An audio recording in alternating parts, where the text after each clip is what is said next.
Fancy intro music, yeah! Woo!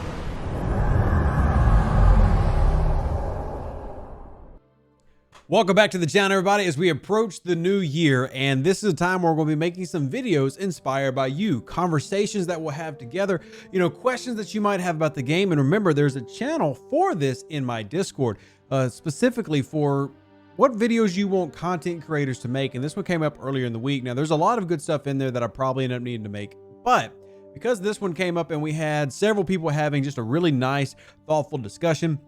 I know Order to Chaos was in there, who, if y'all haven't ever heard of OTC, they've done a lot of behind the scenes math type work, especially on several different Discords. They weren't here. It was, well, let's see who else was in this conversation. We had Rhino, I think, was talking in there. We had DJ27. Several of the people who are in the Discord, anyway, were talking about TOS Uhura and the appropriate times to run her. And then the TOS crew has become kind of the staple for enterprises, as you can see right here. This is my tier 3 enterprise with TOS Kirk, TOS Uhura, and Marcus. And we talked almost a year ago when she came out, how does she work? And what I wanted to do today is not only go over a refresher of how she works, but explain maybe some misconceptions a lot of people have. I think it'd be a good short video to go over, some of the officer basics, because this officer now becoming easier and easier to acquire, thanks to the TOS officers getting added into the officers tab. So if you go into your recruit, you go into your ultras, you'll now see the TOS officers there where they weren't for quite a long time. That's making it easier for all of us to get some of these PvP loadouts that we may not have had before.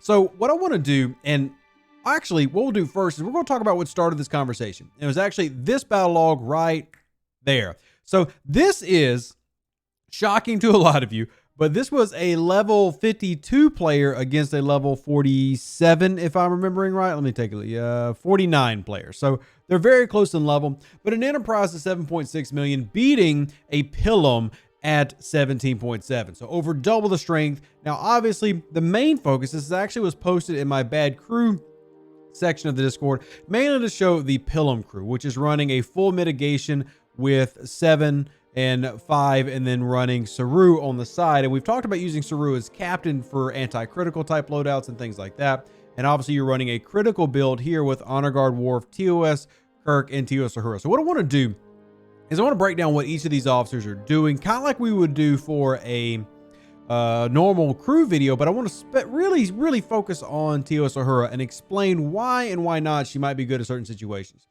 And I've talked about officers like Martok and Gowron being used for very specific instances, and that's how TOS Uhura is. The only thing with TOS Uhura, it's easy to use her because we go against so many of these enterprises. Heck, I've got 2 of them. I've got this one running just a generic Armada loadout. If you're wondering why 5 is there instead of like Beverly, because Beverly's running PvE for me right over here. Well, I'm sorry, she's on this one, but we had loaded out the Augur. I was running a lot of Armadas that day. So we've got this right here with our TOS crew. So let's go over the basics of what is actually happening with TOS Uhura.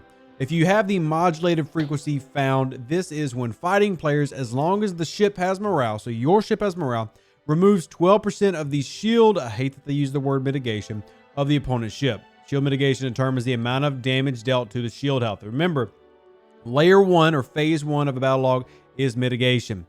2 is shields, 3 is hull. So if we pull up a battle log real quick to look over that, whether you're fighting a hostile, whether you're fighting a player, it is the exact same. So let's just pick a regular ship hit here. And if we go into our battle log, you'll see where it says damage, 1, 2, 3. See, 1, 2, 3. So this is mitigation, this is shields, and this is hull health. It's actually right above me. See it? So what Uhura is doing is the second one, because naturally shields stop 80% of damage. So if she says that she'll change it by 12%, well, then that would make it from 80 down to 68. Simple math, meaning more goes directly to the hull. But when does that matter? It certainly matters going against, say, a enterprise that has morale, because the enterprise natural ability, especially with a big one, is shield regeneration. That's what it does. The shields typically never go down. Even if you beat an enterprise in PvP, especially past about tier 3, tier 4, it seems like the shields never go down. So that makes TOS Uhura very useful. So in this combination that we're looking at, where we've got TOS Kirk. TOS Kirk is helping boost the damage with the bonus we have with synergy, giving a damage boost to your ship, which with the Honor Guard Wharf setup that you saw is going to get magnified thanks to criticals, so even more damage than normal. And then we're getting shield bypass with Uhura. So even though we're not changing the mitigation, because we know those shields can't go down, we're simply putting more damage directly to the hull. But here's the kicker. When those hull is open, like when the shields are gone, you no longer need TOS Uhura, so she's not really doing anything. So let's bring it back to this photo here. So like if I was to fight a Pilum, I might still use TOS Uhura because I simply can't take the shields down and I'm not going to win. I know that I'm not even able to beat this, so I'm simply trying to do as much damage as possible to the ship. But in a situation like this, and I'm not, talking bad on the Enterprise's crew here, that player, simply talking about how Uhura works. Uhura's really not adding that much value to this fight. TOS Kirk is with the damage boost and then combining that with Honor Guard Wharf. That's helping out the most. And then on the flip side, the fact that that poor little Pilum loaded out with the crew, and then more importantly, which I think he got lost in this whole conversation, this Enterprise wins because it's a level 50 plus player with a crap ton of research. Hence why this Enterprise is 7.6 million. My Enterprise, which is maxed out at level 41, with not all the research I can have, but a good bit of research, is at 5.7. So it is 2 million power stronger just through research. So think of the amount of hull health it has and the amount of attack that it has. That is something that you're going to get from leveling up. But the officers here, in terms of fighting, if you had TOS Kirk, I'm going to put it back on the screen.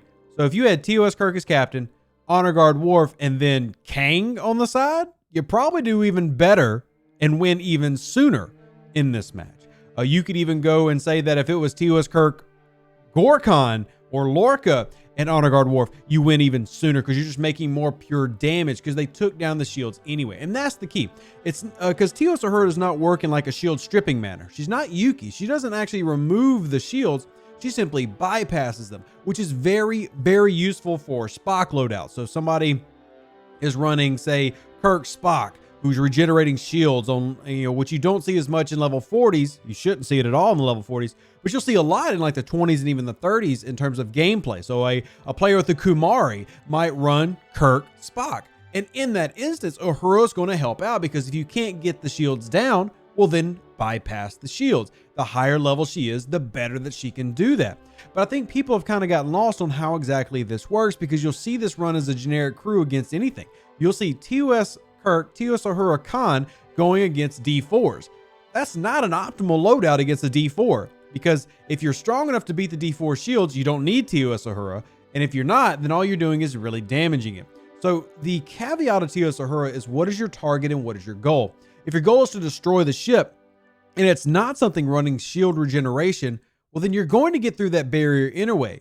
So the focus should be, number one, always mitigation. So anything that boosts your piercing values and lowers your opponent's mitigation. In PvP, you can take it down to around 16%. Naturally, most PvP fights that don't feature mitigation will be anywhere from 50 to 60%. So if you can get an extra, 40% damage to shield / hull, then you don't need a Uhura anyway. You also want to focus on pure damage creation. And that would be, say, Honor Guard Wharf, which we see in the screenshot, and then a Gorkon. Now, this is no way saying that TOS Uhura is bad, simply kind of re-edifying, I guess, the player base because it's gotten to where it's used so much to remember how exactly she works. She's just using an extra ability or giving you an extra ability to bypass some of that shields. Remember, though, when she's bypassing it, she's not damaging it, which means the shields actually stay up longer.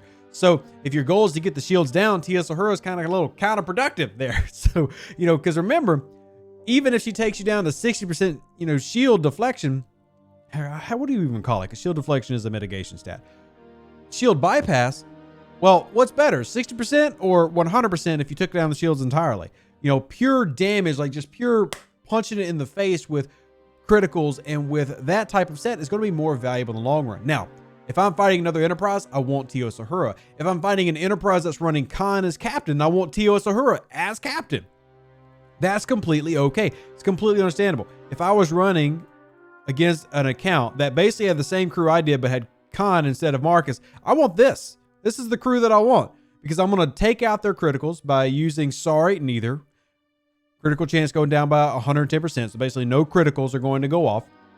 And then I'm simply using this for morale. And then I've got the shield bypass against another enterprise. It's just very specific in how you're being used here. And I think we've gotten to a point, and, maybe I'm at fault here for not, bringing this up enough, where we just use it as a generic crew now, where we just use the TOS crew as generic. But there are ways to definitely beat this. And hopefully this video has helped you come to that realization if you hadn't already. And if you did, well, hopefully you just enjoyed the video for the content that it is, which is reinforcing some of those staples that you've learned and figured out on your own, because y'all are smart too, and y'all are amazing. I love you, and I need you to live long and prosper. That's what this means. Even though I'm wearing the Akatsuki ring, I want you to live long and prosper. Stay safe for the Space Cowboys. Deuces, that's me. Hope you enjoyed the video. Hope it helped, and please join the Discord if you haven't already. Link in the description of this video. We'll catch you on the next one. Deuces again. Outie. An even better outro than the intro. For the Empire and glory to your house.